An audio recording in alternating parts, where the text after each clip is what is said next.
Today, we're going to dive into a world that exists all around us, but on a scale so tiny it's practically invisible. We're talking about the incredible, high-stakes life of the hummingbird, from its impossibly small beginning all the way to its very first flight. All right, to start, I want you to do something for me. Just get a really clear picture in your mind of a single jelly bean. Think about its size, its weight, how smooth it is. You got it? And this is the wild part, that little jelly bean is just about the size of a hummingbird's egg. And from that impossibly small beginning, an entire universe of engineering, survival, and just explosive growth begins to unfold. It all starts with the home itself. And this isn't just a structure that's built, it's meticulously engineered. And this brilliant design, it has a secret weapon. So forget what you think you know about a typical bird's nest, something static and rigid. A hummingbird nest is a dynamic structure. It has to be, because the family inside is about to grow at an absolutely astonishing rate. It's designed from the ground up for change. The construction is just a masterclass in using whatever materials are available. The mother starts by weaving this soft little base out of plant matter and moss. Then comes the crucial ingredient. She painstakingly gathers spider silk to bind the whole thing together. And finally, she decorates the outside with lichen, basically making it vanish right into the branch it's built on. And that spider silk, that's the real key here. It isn't just glue. Think of it more like an industrial-strength elastic.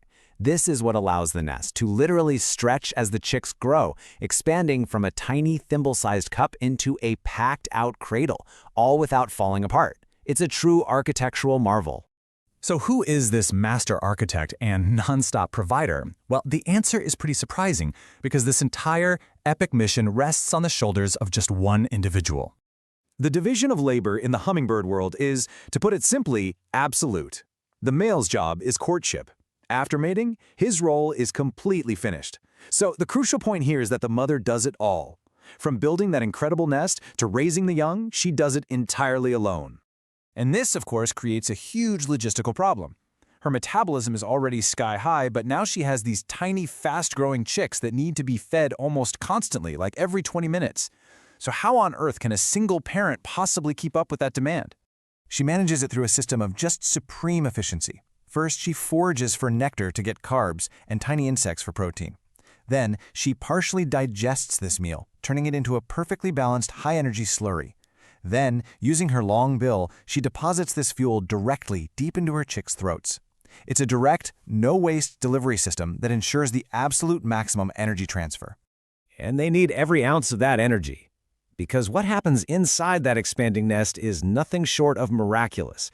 This is where we really get to see the payoff for all that hard work. Typically, she lays just 2 eggs. 2 tiny jelly bean-sized chances at creating the next generation. From the moment they hatch, their growth is, well, explosive. A chick can multiply its initial body weight by up to 12 times in just a few weeks. That is one of the fastest growth rates in the entire animal kingdom.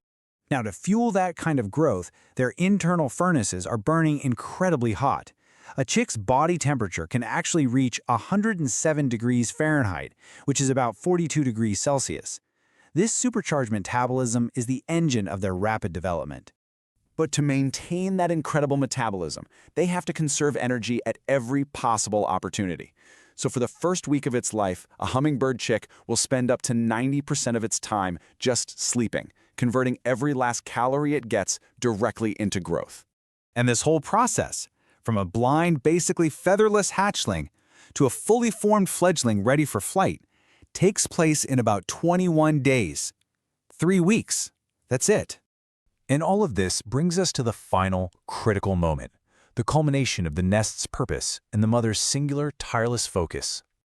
This moment is really the culmination of the entire journey.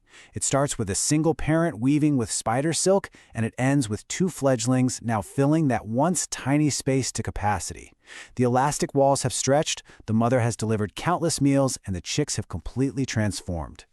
Then on the edge of the nest, the fledglings take their first flight, leaving their miniature universe behind for good.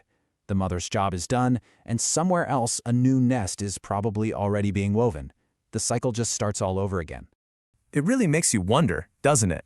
If a world of such complex engineering and high-stakes drama can exist in a structure the size of a golf ball, what other incredible stories are unfolding right in our own backyards, just waiting to be seen?